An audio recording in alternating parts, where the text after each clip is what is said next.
এই মাসটা কিসের মাস আমরা সকলে অবগত?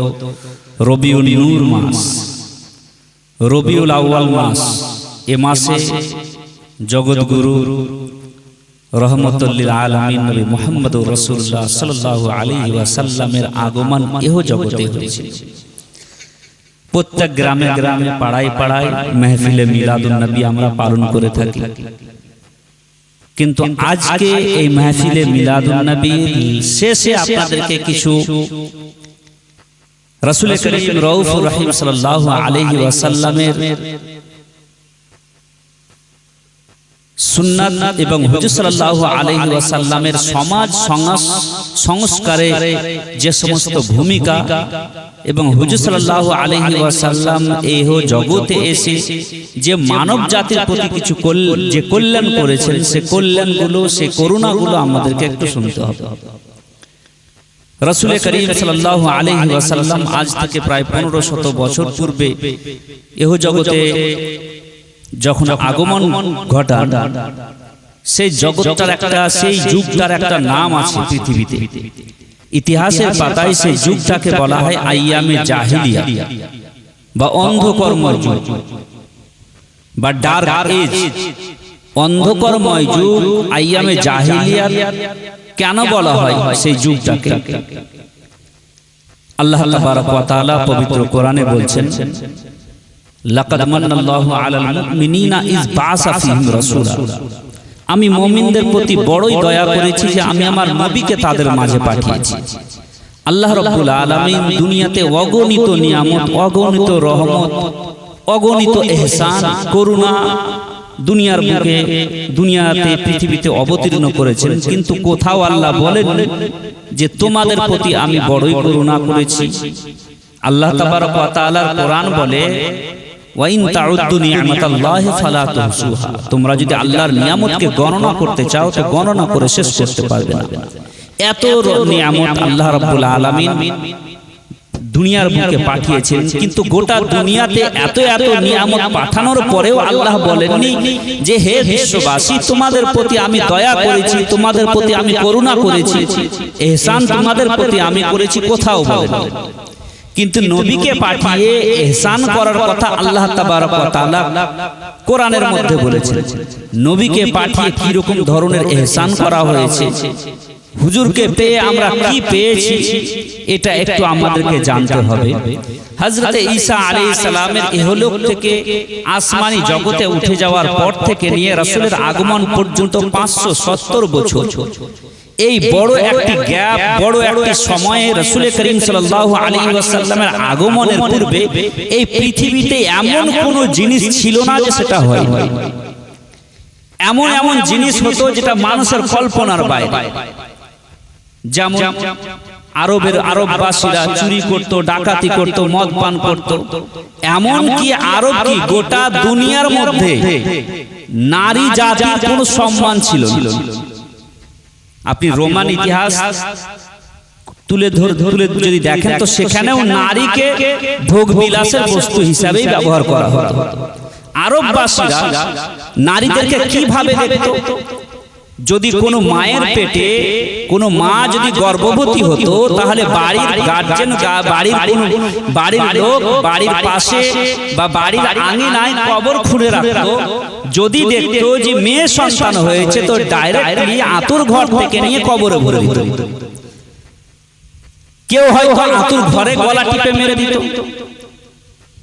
যদি দুর্বল কোন সন্তান জন্মগ্রহণ করত, তাহলে আরববাসীরা পাহাড়ের চূড়া থেকে ফেলে দিয়ে বলতো, গরিব দুর্বলের এ জগতে বেঁচে থাকার কোনো অধিকার নেই। আরববাসীরা এরকম পাপে লিপ্ত ছিল। এক কথায় আরববাসীদের জীবনে ওদের একটি দৈহিক চাহিদা মেটানোর জন্য একটি মহিলার প্রয়োজন ছিল। সে মহিলাটি কার মা, কার বোন, কার ভাবি, কার খালা, কার ফুফু দেখার তাদের কোনো প্রয়োজন ছিল। এইরকম পাপে নিমজ্জিত ছিল। মদ পান করা, শরাব পান করা, চুরি করা, ডাকাতি করা, লুট করা, রক্তের বদলে রক্ত, এই ছিল দেশ শাসনের নিয়ম নীতি। সামান্য সামান্য বিষয় নিয়ে 100-150 বছর ধরে লড়াই চলত। এই ছিল দুনিয়ার মধ্যে মুসলমান দুনিয়ার মধ্যে আরবের মধ্যে বিশেষ করে মহিলাদের এবং আরবের মানুষদের নিয়ম নীতি রাসূল করিম সাল্লাল্লাহু আলাইহি ওয়াসাল্লামের আগমন হলো।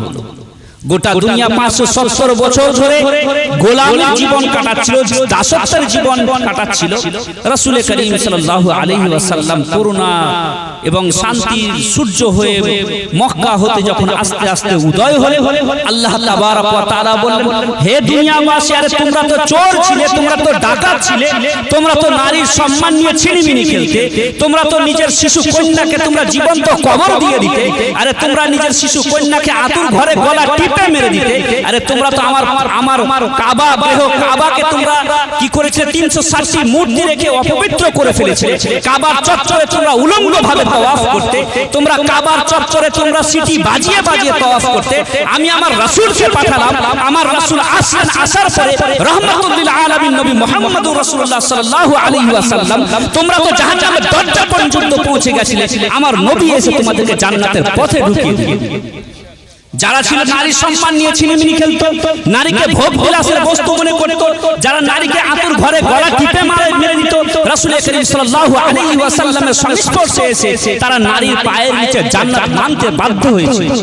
রাসূল করিম সাল্লাল্লাহু আলাইহি ওয়াসাল্লামের আদর্শে অনুপ্রাণিত হয়ে যারা নারীকে ভোগ বিলাসের বস্তু মনে করত এবং সমাজের মালকে যারা লুণ্ঠন করে খেত, তারা সমাজের মালের পাহারাদার হয়ে গেছিল। নারীর ইজ্জত দিয়ে যারা ছিনিমিনি খেলতো, তারা নারীর সম্মানের পাহারাদার হয়ে গেছিল। রাসূল করিম সাল্লাল্লাহু আলাইহি ওয়াসাল্লাম সেই আরবের বুকে আসেন, আসার পরে নারীর সম্মান এমন দিলেন যে রাসূল করিম সাল্লাল্লাহু আলাইহি ওয়াসাল্লাম গোটা জগৎকে বললেন, কারো যদি একটি শিশু মেয়ে যদি কন্যা সন্তান কারো বাড়িতে জন্মগ্রহণ করে তো সে একটি জান্নাতের অধিকারী হবে। কারো বাড়িতে যদি দুটি মেয়ে সন্তান জন্মগ্রহণ করে সে দুটি জান্নাতের অধিকারী হবে। সাহাবারা জিজ্ঞাসা করে, তিনটি মেয়ে সন্তান যার বাড়িতে জন্মগ্রহণ করবে, রাসূল করিম সাল্লাল্লাহু আলাইহি ওয়াসাল্লাম বললেন তিনিও তিনটি জান্নাতের অধিকারী হবে। হুজুর সাল্লাল্লাহু আলাইহি ওয়াসাল্লাম আসলেন, আসার পরে সমাজের মধ্যে যে সমস্ত খারাপি ছিল, যে সমস্ত বর্বরতা এবং জুলম অত্যাচার ছিল, রাসূল করিম সাল্লাল্লাহু আলাইহি ওয়াসাল্লাম সে জুলম অত্যাচারকে দূর করে দিয়ে সুন্দর এবং সুস্থ সমাজ কায়েম করলেন। नारे तकबीर, नारे रिसालत। मुफ्ती शहीमुद्दीन अजहरी साहिब, मुफ्ती शहीमुद्दीन अजहरी साहिब जश्न ईद मिलादुन नबी। রাসূল করিম সাল্লাল্লাহু আলাইহি ওয়াসাল্লামের একজন কার্টুনিস্ট, নরওয়ের একজন কার্টুনিস্ট কার্টুন বানিয়েছিল। হুজুর সাল্লাল্লাহু আলাইহি ওয়াসাল্লামের কার্টুন কিভাবে বানিয়েছিল? একটা কুৎসিত চেহারাওয়ালা মানুষ, তার মাথায় পাগড়ি, আর পাগড়ির মধ্যে কয়েকটি বম, আর নিচে লেখা আছে মুহাম্মদ সাল্লাল্লাহু আলাইহি ওয়াসাল্লাম। বলেন মা, কার্টুন বানিয়েছিল। হুজুর সাল্লাল্লাহু আলাইহি ওয়াসাল্লামকে দেখানো হয়েছে যে হুজুর সাল্লাল্লাহু আলাইহি ওয়াসাল্লাম হচ্ছেন একজন টেররিস্ট, সন্ত্রাসবাদী।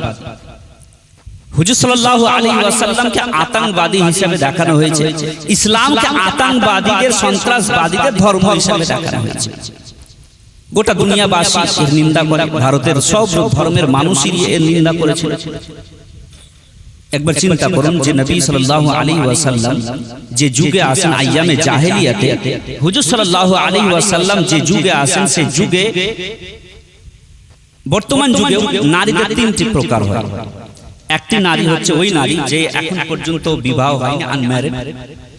একজন ওই নারী যার স্বামী ইন্তেকাল করে গেছে। একজন ওই নারী যে তালাক প্রাপ্ত। তিনজন নারী, কিন্তু তিনজনই নারী, কিন্তু তিনটের কিন্তু ফিলিংস, এহসাসাত কিন্তু আলাদা আলাদা, নাকি হুজুর?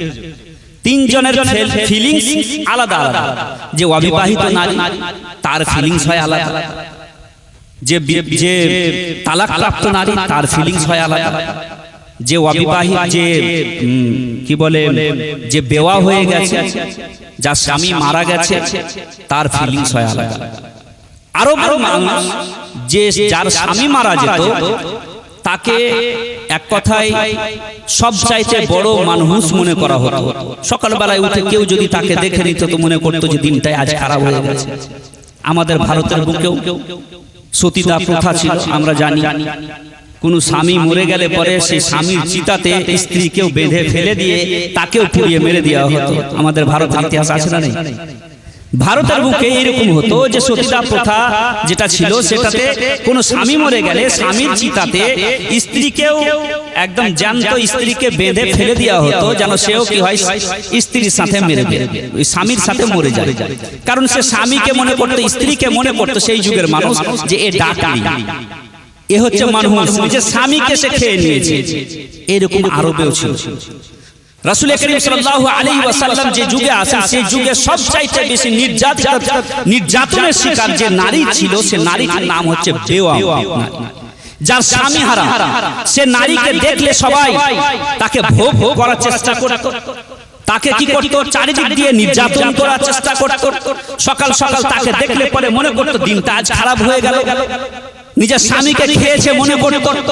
ওই সময় রাসূল করিম রউফুর রহিম সাল্লাল্লাহু আলাইহি ওয়াসাল্লাম 25 বছরের নবী মুহাম্মদ মুস্তাফা সাল্লাল্লাহু আলাইহি ওয়াসাল্লাম 48 বছর বয়সে হযরত আয়েশা, হযরত খাদিজাতুল কুবরা রাদিয়াল্লাহু তাআলা আনহা যে সময় আরববাসীরা নারীকে জুতার মতো ব্যবহার করতে প্রস্তুত ছিল না, রাসূল করিম রউফুর রহিম সাল্লাল্লাহু আলাইহি ওয়াসাল্লাম 25 বছর বয়সে হযরত মা খাদিজাতুল কুবরা রাদিয়াল্লাহু তাআলা আনহা 40 বছর বয়সে ওই সময় রাসূল করিম সাল্লাল্লাহু আলাইহি ওয়াসাল্লাম হযরত খাদিজাতুল কুবরা রাদিয়াল্লাহু তাআলা আনহাকে বিবাহ করে গোটা জগৎবাসীকে এই সুসংবাদ দেন, গোটা জগৎবাসীকে এই মেসেজ দেন, হে জগৎবাসী তোমরা তো নারীকে তোমরা ডাকনি মনে করছো, নারীকে তোমরা মানুষ মনে করছো, নারীকে সকাল সকাল দেখলে পরে তোমরা নিজের দিনটাকে খারাপ মনে করছো।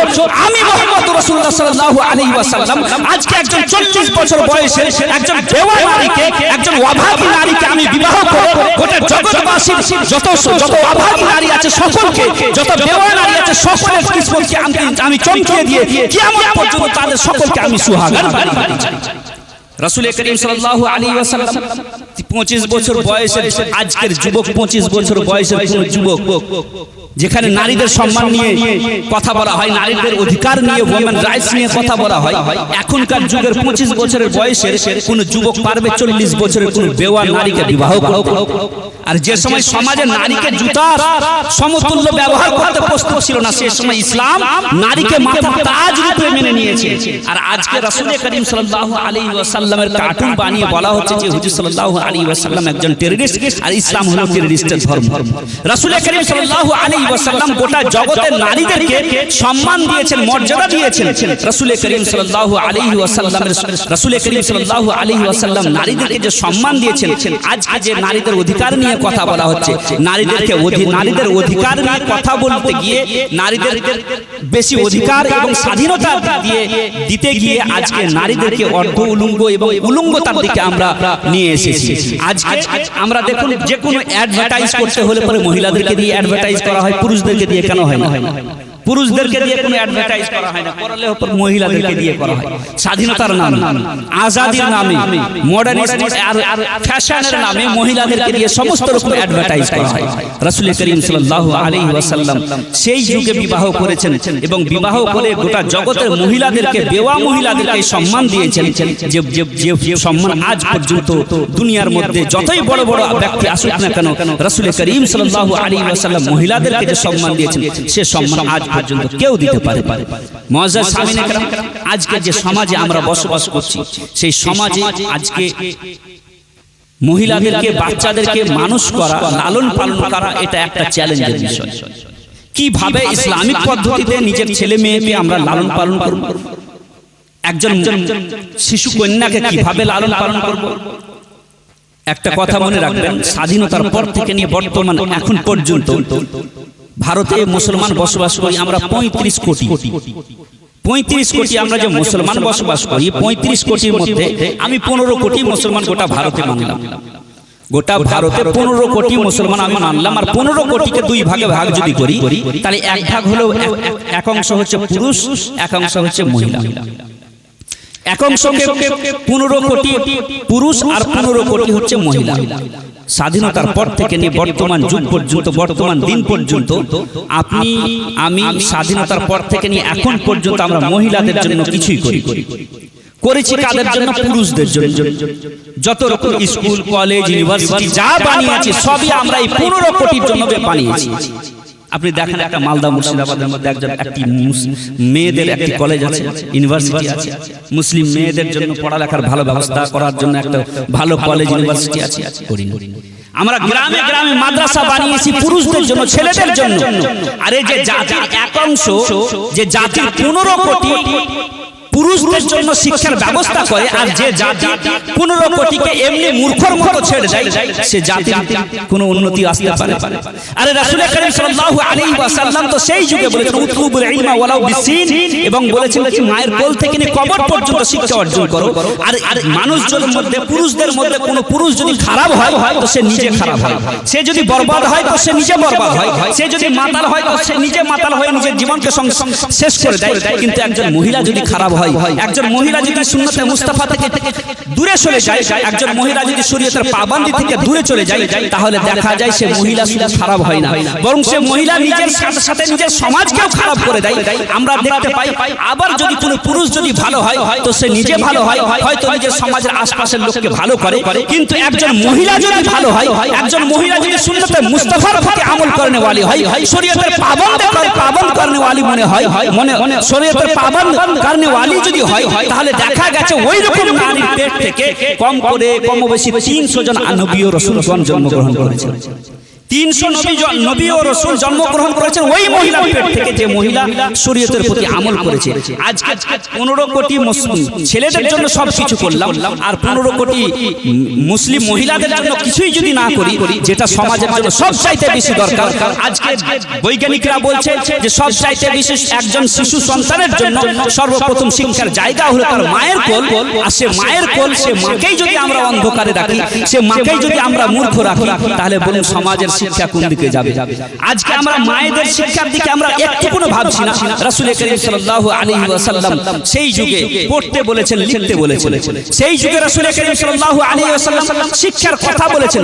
আজকে মায়েদের, আজকে যে যুগে আমরা বসবাস করছি, সেই যুগে ছেলে মেয়েদের শিক্ষা অর্জন করা, ছেলে মেয়েদেরকে লালন পালন করা ইসলামিক পদ্ধতিতে, এটা বড়ই চ্যালেঞ্জের বিষয়। আমি কয়েকটি কথা বলে আমার বক্তব্য ইতি করব।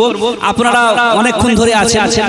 সবচাইতে বড় কথা হচ্ছে যে বৈজ্ঞানিকরা এটা বলেন যে একজন 25 শিশু বা একজন 25 সন্ততি নিজের যখন সে জন্মগ্রহণ করে, তার শৈশব কাল থেকে নিয়ে জীবনের 18 বছর পর্যন্ত সে নিজের যত কিছু করে, সে নিজের পরিবেশ পরিজনদের কাছ থেকে, নিজের পরিবারের লোক থেকে যা দেখে, সেটাই জীবনের 18 বছর পর্যন্ত, 18 বছর বয়স পর্যন্ত সেটাই অনুসরণ করে, অনুকরণ করে।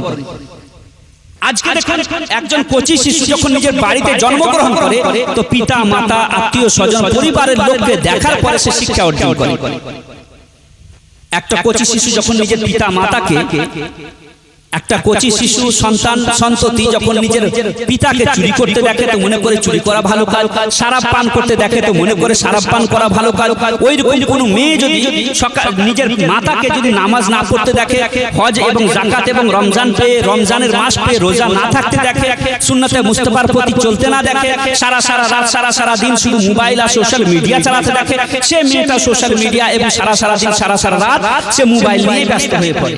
কিন্তু কোনো মেয়ে যদি নিজের মাকে, কোনো মেয়ে যদি নিজের মাকে যদি সুন্নতে মুস্তাফার প্রতি আমল করতে দেখে, নামাজ পড়তে দেখে, রোজা করতে দেখে, তাহলে সে মেয়ের দিলের মধ্যেও খোদা ভীরুতা চলে আসে। সে মেয়ে নিজেও নিজের দিলের মধ্যে আল্লাহ এবং তার রাসূলের মহব্বত তার নিজের মধ্যে নিয়ে আসে। এবার আসুন রাসূল করিম সাল্লাল্লাহু আলাইহি ওয়াসাল্লামের বাড়ির দিকে একবার যাব। হুজুর সাল্লাল্লাহু আলাইহি ওয়াসাল্লাম কি করতেন? নিজের পরিবারের মেয়েদেরকে, নিজের পরিবারের সন্তান সন্ততিকে কিভাবে লালন পালন করতেন? একবার রাসূল করিম সাল্লাল্লাহু আলাইহি ওয়াসাল্লামের বাড়ির দিকে যদি আমরা দেখি, তাহলে দেখতে পাই যে হুজুর সাল্লাল্লাহু আলাইহি ওয়াসাল্লাম যখন বাড়ি যেতেন, তখন বাড়ি যাওয়ার পর, আজকের যুবকদের জন্য বলছি, রাসূল করিম সাল্লাল্লাহু আলাইহি ওয়াসাল্লাম যখন বাড়ি যেতেন, বাড়ি যাওয়ার পর নিজে হাতে ঝাড়ু লাগাতেন।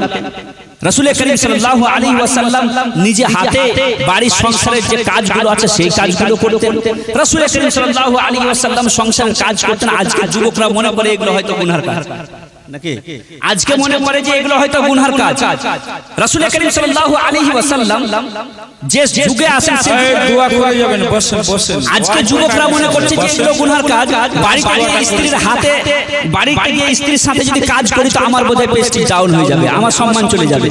আর হুজুর সাল্লাল্লাহু আলাইহি ওয়াসাল্লাম বলছেন যে যে যুগে সুন্নতের প্রতি আমল করনে ওয়ালা থাকবে না, সেই সময় কেউ যদি আমার মরা সুন্নতকে জিন্দা করে তাহলে সে 100 শহীদের সে নেকি পাবে, 100 শহীদের নেকি পাবে। আপনি বাড়ি, আমি বাড়ি গিয়ে যদি ঝাড়ু লাগাই, নিজের স্ত্রীর সাথে কাজ করে দিই আর মনে করি যদি এটা সুন্নতে রাসূল সাল্লাল্লাহু আলাইহি ওয়াসাল্লাম, তাহলে চিন্তা করুন 100 শহীদের আমরা নেকি পাবো।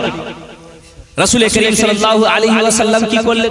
বাড়ি যখন যেতেন, বাড়িতে গিয়ে নিজের সংসারের যত কাজ আছে সেগুলো করার পর রাত্রি বেলা হতো যখন, তখন আল্লাহর প্রেমে মগ্ন হয়ে, আল্লাহর ধ্যানে মগ্ন হয়ে পড়তেন। সারা রাত খোদার দরবারে মাথা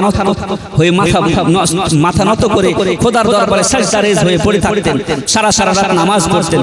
হুজুর সাল্লাল্লাহু আলাইহি ওয়াসাল্লামের স্ত্রী উম্মাহাতুল মুমিনিন হযরত খাদিজা কুবরা রাদিয়াল্লাহু তাআলা আনহা নিজের স্বামীকে নামাজ পড়তে দেখে, আল্লাহর প্রেমে মগ্ন থাকতে দেখে হুজুর সাল্লাল্লাহু আলাইহি ওয়াসাল্লামের সাথে সাথে নামাজ পড়তেন। হুজুর সাল্লাল্লাহু আলাইহি ওয়াসাল্লাম সারা রাত খোদার প্রেমে মগ্ন থাকতেন, এমন কি হুজুরের পা পর্যন্ত ফুলে যেত। এই রকম ভাবে আল্লাহর প্রেমে মগ্ন থাকতেন। বাড়িতে ছোট বেটি ফাতেমাতুজ জাহরা রাদিয়াল্লাহু তাআলা আনহা নিজের পিতা এবং মাতাকে সারা রাত নামাজ পড়তে দেখতেন। নিজের পিতা এবং মাতাকে সারা রাত খোদার প্রেমে মগ্ন থাকতে দেখতেন। তাই হযরতে ফাতেমাতুজ জাহরা রাদিয়াল্লাহু তাআলা আনহার দিলের মধ্যেও আল্লাহর প্রেম, আল্লাহর মহব্বত এবং সারা রাত খোদার দরবারে সাজদার শৌক ও জজবা তৈরি হয়েছে। হযরতে ফাতেমাতুজ জাহরা আল্লাহ তাবারক ওয়া তাআলার নিকটে দোয়ার মাধ্যমে বলেছেন, হে আল্লাহ তাবারক ওয়া তাআলা, এই ফাতেমাতুজ জাহরা রাদিয়াল্লাহু তাআলা আনহা তোমার এই অধমা বান্দির জন্য এমন রাত তৈরি করো যে রাতে তোমার বান্দি তোমার দরবারে দিল খোরাসা করে তোমার দরবারে সিজদা করে। হযরতে ফাতেমাতুজ জাহরা রাদিয়াল্লাহু তাআলা আনহা সারা রাত ইবাদত করতেন। নিজের পিতা এবং মাতাকে ইবাদত করতে দেখে নিজের দিলের মধ্যেও ইবাদতের জজবা তৈরি হয়েছিল। এবং হযরতে আলী শেরে খোদা, হযরতে আলী মুশকিল কুশা রাদিয়াল্লাহু তাআলা আনহু কি করতেন? স্বামী স্ত্রী মিলে খোদার দরবারে ইবাদত করতেন, সারা রাত ইবাদত করতেন। যে আলীর ব্যাপারে রাসূল করিম বলেন, আনা মাদিনাতুল ইলমি ওয়া আলীকুল বাবুহা, আমি হলাম জ্ঞান ও হিকমতের শহর, আর আলী হলো তার দরওয়াজা।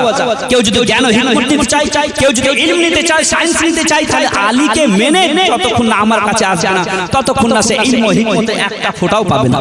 সে আলী রাদিয়াল্লাহু তাআলা আনহু সারা রাত নামাজ পড়তেন, খোদার দরবারে মাথা নত হয়ে থাকতেন, খোদার প্রেমে মগ্ন হয়ে থাকতেন। হযরত ফাতেমাতুজ জাহরা আল্লাহর প্রেমে মগ্ন হয়ে থাকতেন। বাড়িতে ছোট বেটা হযরত হাসান ও হোসেন নিজের পিতা এবং মাতাকে আল্লাহর প্রেমে মগ্ন থাকতে দেখতেন, সারা রাত নামাজ পড়তে দেখতেন। তাই তো দেখা গেছে যে ইমাম হোসেন এবং ইমাম হাসান রাদিয়াল্লাহু তাআলা আনহুমার দিলের মধ্যেও সাজদার শৌক ও জজবা তৈরি হয়েছে। আর ইমাম হোসেন রাদিয়াল্লাহু তাআলা আনহু দুনিয়ার বুকে এমন সাজদা করেছেন, কারবালার প্রান্তরে গোটা দুনিয়ার সামনে এমন সাজদা করেছেন, এমন সাজদা করেছেন, ওই সাজদার উদাহরণ আজ পর্যন্ত পৃথিবী দিতে পারে। তো নিজের পরিবার থেকে, নিজের বাড়ি থেকে, নিজের মা এবং পিতা থেকে দেখেই কি হয়, একজন সন্তানের ভবিষ্যৎ চরিত্র উজ্জ্বল হয়, একজন সন্তান সন্ততির ভবিষ্যৎ সুন্দর হয় নিজের পিতা এবং মাতাকে দেখে। আর যদি আমাদের মাতারা, আমাদের পিতারা, আমাদের অভিভাবকরা যদি নিজেই যদি বরবাদ হয়, সন্ধ্যাবেলা যখন হবে বা স্কুল কলেজ থেকে যখন মেয়ে আর ছেলে যখন বাচ্চা আসলো, তখন একটা মোবাইল দিয়ে যদি মনে করি যে দায়িত্ব আমার সমাপ্ত হয়ে গেল, তাহলে এরকম ভাবে কিন্তু কি হয়, এরকম ভাবে কিন্তু নিজের দায়িত্ব সমাপ্ত হয় না। আমাদের মায়েরা এইরকম ভাবে মনে করছে যে আমার সন্তানরা সন্তান এবং সন্ততি সকালবেলায় যাবে, 10টা-12টায় স্কুল থেকে আসবে, কলেজ থেকে আসবে 3টের দিকে, আসার পরে কি করবে, নিজের টিউশনে যাবে, সন্ধ্যাবেলাতে মোবাইল নিয়ে থাকবে, বাস এই নিয়ে হয়তো সে কি বড় বড় সায়েন্টিস্ট হয়ে যাবে, আবুল কালাম আজাদ হয়ে যাবে, বড় বড় সাহিত্যিক হয়ে যাবে, কবি নজরুলের মতো সাহিত্যিক হবে। এইরকম আমাদের মহিলারা ভাবছে, আমাদের মা বোনেরা ভাবছেন। এইরকম ভেবে জাতির কোনোদিন উন্নতি হয় না। আমাদের মা বোনদেরকে পরিবর্তন করতে হবে, নিজের পরিবারকে। একজন মেয়েকে যদি, একজন ছেলেকে যদি তার ভবিষ্যৎকে যদি উজ্জ্বল করতে হয়, তাহলে পিতা এবং মাতা দুজনেকে কি করতে হবে, সুন্নতে মুস্তাফার প্রতি চলতে হবে। একটা ঘটনা 2 মিনিটের, তারপরে আমার বক্তব্য ইতি করব। আপনারা বিরক্ত হচ্ছেন আমি বুঝতে পারছি, তাড়াতাড়ি শেষ করে দিব। একটা বাচ্চা প্রথম দিনে গেছে কোথায়, মাদ্রাসা গেছে। প্রথম দিন মাদ্রাসা গেছে, সে ব্যক্তিটির নাম, সে বড় একজন ব্যক্তি, তার নাম হচ্ছে আল্লামা পীর বখতিয়ার কাকি আলাইহি রাহমাতু ওয়া রিদওয়ান। তিনি কি করছেন, প্রথমবার বাচ্চা সন্তান প্রথমবার কোথায় গেছেন, প্রথমবার গেছেন মক্তবের মধ্যে মৌলভী সাহেবের কাছে, প্রথমবারের মতন পড়তে গেছে। মৌলভী সাহেব জিজ্ঞাসা করছে, বড় বেটা আলহামদুলিল্লাহ, সে 1 থেকে 14 পারা পর্যন্ত শুনিয়ে দিয়েছে। 1 থেকে 14 পারা পর্যন্ত শুনিয়ে দিয়েছে। তিনার শিক্ষক জিজ্ঞাসা করছে, বাবা যেখানে তুমি 1 থেকে 14 পারা পর্যন্ত মুখস্থ করেছো, সেখানে তুমি বাকি পারাটুকু মুখস্থ করে আসতে, 30 পারা গোটাই মুখস্থ করে আসতে, এতটুকু তুমি কেন মুখস্থ করে এসেছো? আরে এত সুন্দরভাবে তুমি কোরআন তেলাওয়াত করছো, কোথা থেকে তুমি শিখলে? সে বাচ্চাটা উত্তর দিয়েছিল, কুতুবউদ্দিন বখতিয়ার কাকি উত্তর দিয়েছিলেন। ওলিদের সম্রাট হযরত কুতুবউদ্দিন বখতিয়ার কাকি বলেছিলেন যে আমি এটা কোনো মাদ্রাসা মসজিদে কোনো মক্তবে শিখিনি, আমি বরং শিখেছি আমার মায়ের কাছ থেকে। তিনি জিজ্ঞাসা করেছিলেন শিক্ষক যে মায়ের কাছ থেকে কিভাবে শিখেছো? তো সেই শিক্ষককে উত্তর দিয়েছিলেন কুতুবউদ্দিন বখতিয়ার কাকি যে আমি এইভাবে শিখেছি, প্রতিদিন ছোটবেলা থেকে যখন যখন আমার মা সন্ধ্যাবেলা হতো, মাগরিবের আজান দেওয়ার পরে আমাকে দুধ পান করাতো, ঘুমাবার জন্য আমাকে যখন বিছানায় নিয়ে যেত, প্রতিদিন আমাকে 1 থেকে 14 পারা পর্যন্ত, আমার মা হাফেজা ছিল, প্রতিদিন আমাকে 1 থেকে 14 পারা পর্যন্ত শুনিয়ে শুনিয়ে আমাকে ঘুম পাড়িয়ে পাড়িয়ে আমি 14 পারা পর্যন্ত মুখস্থ করে নিয়েছি। পূর্বের যুগের মায়েরা কি ছিল, নিজের ছেলেদেরকে নিজের মেয়েদেরকে কোরআন তেলাওয়াত করিয়ে করিয়ে এবং সাহাবায়ে কেরামদের নবী রাসূলদের কিসসা কাহিনী শুনিয়ে শুনিয়ে ঘুম পাড়াতো। আর আজকের মায়েরা কি করছে, নিজের ছেলেদেরকে একটা কার্টুনের ভিডিও লাগিয়ে দিয়ে নিজে এক সাইডে মোবাইল দেখছে, বাচ্চাকে পড়ে রাখছে, এক সাইডে ফেলে রাখছে। এ দিয়ে জাতির আর মনে করছে যে আমার ছেলে তো বড় মিশনে পড়ছে, বড় কলেজে পড়ছে, মনে হয় যে এপিজে আব্দুল কালামের মতো বড় সায়েন্টিস্ট হবে। এটা ভুল ধারণা হবে। একটি এপিজে আব্দুল কালাম দিয়ে জাতির দায়িত্ব সমাপ্ত হয় না, আমাদের প্রত্যেক ঘরে ঘরে এপিজে আব্দুল কালামের মতো বড় সায়েন্টিস্ট তৈরি করতে হবে। তবে এই জাতির যদি উন্নতি হয় তাহলে উন্নতি হবে, না হলে এই জাতির উন্নতি করা সম্ভব নয়। মুআজ্জাজ সামিনে কেরাম, নিজের পরিবেশকে ঠিক করুন, নিজের বাড়িতে সময় দিন। বিশেষ করে যুবকদেরকে বলবো যে সন্ধ্যাবেলা হবে অফিস বা যেখান থেকে কাজ করে এসে বাইরে রোডের ধারে গিয়ে আড্ডা না দিয়ে নিজের পরিবারকে সময় দিন, নিজের সন্তান সন্ততিকে সময় দিন, নিজের ছেলে মেয়েদেরকে তাদের শিক্ষার দিকে গুরুত্ব দিন, নিজের ছেলে মেয়েদেরকে ইসলামিক তালিমে তাদেরকে শিক্ষা দিন, তাদের কাছে সময় অতিবাহিত করুন। তাহলে কি করবে, বুড়ো বয়সে আপনার সাথে সময় অতিবাহিত করবেন। আর আজকে যদি তাদের সাথে সময় না দেন, তাহলে বুড়ো বয়স যখন আপনার হয়ে যাবে, তখন আপনার সন্তান আপনার সন্ততি আপনার কাছে সময় অতিবাহিত করবে না, সেও বাইরে গিয়ে সময় অতিবাহিত করে সন্ধ্যাবেলা এসে এক ঝলক আপনি দেখতে পাবেন না, সে ঘরে ঢুকে যাবে আর আমি বাইরে পড়ে থাকব। মুআজ্জাজ সামিনে কেরাম, আজকে যে সমাজে আমরা বসবাস করছি, সে সমাজ বড়ই কঠিন সমাজে বসবাস করছি, ফিতনার যুগে বসবাস করছি। এই যুগে যুগে সন্তান সন্ততিকে সঠিকভাবে ইসলামিক পদ্ধতিতে লালন পালন করা, নিজের সন্তানদের জীবনকে উজ্জ্বল করা, এটা বড়ই কঠিন। কিন্তু যে সুন্নতে মুস্তাফার প্রতি আমল করবে, যে রাসূল করিম সাল্লাল্লাহু আলাইহি ওয়াসাল্লামের সুন্নাত মোতাবেক চলবে, হুজুর সাল্লাল্লাহু আলাইহি ওয়াসাল্লামের শরীয়তের পাবন্দি করবে। কারণ হচ্ছে এই কোন মহিলা যদি খারাপ হয়, কোন মহিলা যদি রমজানের রোজা পেয়ে যদি রোজা না থাকে, নামাজ না পড়ে, হজ না করে, যাকাত না দেয়, সুন্নতে মুস্তাফার প্রতি আমল না করে, হযরত খাদিজাতুল কুবরার সুন্নাতকে ছেড়ে দেয়, হযরত আয়েশা সিদ্দিকার পদঙ্ক অনুসরণ না করে, হযরত ফাতেমাতুজ জাহরা রাদিয়াল্লাহু তাআলা আনহার পদঙ্ক অনুসরণ করে না চলে, তো এইরকম মারা কখনো টনি ব্লেয়ার, তো কখনো হিটলার, তো কখনো জর্জ বুশের মতো ব্যক্তি এবং ভারতের একজন মন্ত্রী আছে, ওইরকম মন্ত্রীকে জন্ম দেয়, যার হাতে গুজরাটে হাজার হাজার মানুষের খুনের দ্বারা যাদের হাত রঞ্জিত হয়ে আছে, হাজার হাজার মানুষের রক্তে যাদের হাত রঞ্জিত হয়ে আছে, ওইরকম মানুষকে জন্ম দেয়। আর কোন মা যদি সুন্নতে মুস্তাফার প্রতি আমল করে, রোজা এবং হজ্জের প্রতি আমল করে, নামাজের পাবন্দি করে, তাহাজ্জুদের নামাজ পড়ে, আর হযরত ফাতেমাতুজ জাহরার সুন্নাতের প্রতি আমল করে, হযরত আয়েশা সিদ্দিকা রাদিয়াল্লাহু তাআলা আনহার পদঙ্ক অনুসরণ করে চলে, হযরত খাদিজাতুল কুবরার উপরে অনুসরণ করে চলে, তো এইরকম মারা কখনো কি করেছে, ইমামে হোসেনকে জন্ম দিয়েছে, কখনো গাউসে আজমকে জন্ম দিয়েছে, কখনো খাজা গরিব নওয়াজকে জন্ম দিয়েছে, কখনো আলা হযরত, কখনো মুফতি আজম হিন্দকে জন্ম দিয়েছে। আমরা তো আলা হযরত মুফতি আজম হিন্দকে জন্ম দিতে পারবো না, কিন্তু তাদের গোলামকে অবশ্যই জন্ম দিতে পারবো। তো মুআজ্জাজ সামিনে কেরাম, সমাজকে পরিবর্তন করতে হবে। নিজের মা, নিজের পরিবার পরিজন, নিজের অভিভাবক, যারা সমাজের যারা অভিভাবক অভিভাবিকা আছে, তাদের নিজের চিন্তাধারাকে পরিবর্তন করতে হবে।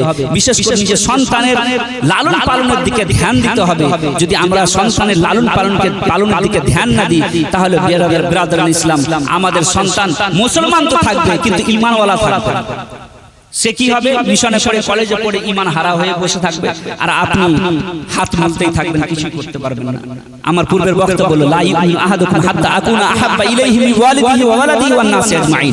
তোমরা ততক্ষণ পর্যন্ত পূর্ণ মুমিন হবে না যতক্ষণ পর্যন্ত দুনিয়ার ধন সম্পদ, মাল ও দৌলত এবং পিতা মাতা, আত্মীয় স্বজন, ভাই ভাইরা, যত দুনিয়াতে রিশতেদার আছে সকলের চাইতে বেশি আমি রাসূলকে না ভালোবাসবে, ততক্ষণ পর্যন্ত তোমরা পূর্ণ মুমিন হবে না।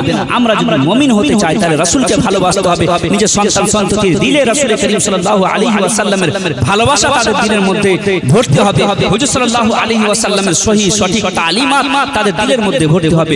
তবে ইনশাআল্লাহুল আজিজ আমাদের ইহলোক ও পরলোক মঙ্গলময় হবে। একবার দরুদ পাক পড়ুন। আল্লাহু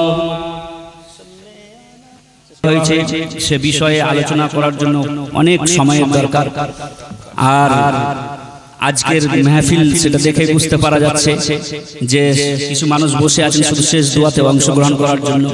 যাই হোক, আমাদেরকে অঙ্গীকারবদ্ধ হতে হবে আজকের 1500তম জশ্নে ঈদে মিলাদুন নবীতে যে আমরা নিজের ছেলে মেয়েদেরকে উচ্চ শিক্ষায় শিক্ষিত করব।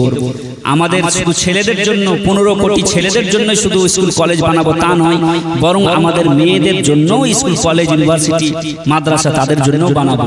যদি তাই করি তবে মহিলাদেরকে যদি শিক্ষিত করি তবে জাতি সবচাইতে বেশি শিক্ষিত হবে। যে যাকে বেশি শিক্ষিত করার দিকটা সেটা আমরা না লক্ষ্য করে আমরা যাদেরকে বেশি শিক্ষিত করা জরুরি নয় তাকে আমরা শিক্ষিত করার দিকে আমরা কি করছি? আমরা কলেজ ইউনিভার্সিটি বানাচ্ছি। শিক্ষিত তো দুটোকেই করতে হবে, একটাকে ছেড়ে দিচ্ছি আর একটার জন্য সবকিছু করছি, এ করলে হবে না। শিক্ষাই হলো জাতির মেরুদণ্ড। শিক্ষা ছাড়া কোনো জাতি, কোনো সমাজ, কোনো দেশ কোনোদিন উন্নতি লাভ করতে পারে না। তাই শিক্ষাকে আমাদেরকে হাতিয়ার বানাতে হবে। তাই শেষে একটা কথা বলি, আধি রুটি খাও বাচ্চা কো পড়াও। নিজের ছেলে মেয়েদেরকে হুজুর হাফিজে মিল্লাত বলেন একবার না খেয়ে থাকো, মুসলিম সমাজ একবার না খেয়ে থাকো, তবুও না খেয়ে থেকে নিজের ছেলে মেয়েদেরকে উচ্চ শিক্ষায় শিক্ষিত করাও। যদি উচ্চ শিক্ষায় শিক্ষিত করো তবে তোমার নাম দুনিয়াতে থাকবে, নচেত থাকবে না। তাই ব্রাদার মিল্লাত ইসলামিয়া শেষে বলবো, আধি রুটি খাও বাচ্চাকে পড়াও। একবার না খেয়ে থাকবো আমরা, কিন্তু বর্তমান সমাজ, বর্তমান সিচুয়েশন হিসাবে আমরা কি করব? নিজের ছেলে মেয়েদেরকে উচ্চ শিক্ষায় শিক্ষিত করে বড় বড় জায়গায় পৌঁছাবো ইনশাআল্লাহুল আজিজ। তাহলে ইনশাআল্লাহুল আজিজ ভারতের মুসলমানদের অবস্থা হালাত হয়তো পাল্টে যাবে, নচেত কিন্তু ভারতের মুসলমানদের অবস্থা হালাত পাল্টা অত সম্ভব নয়। যাই হোক, এই সংক্ষিপ্ত আলোচনা করে আমার বক্তব্য ইতি করলাম। বলা এবং ভাষার মাধ্যমে হয়ে থাকে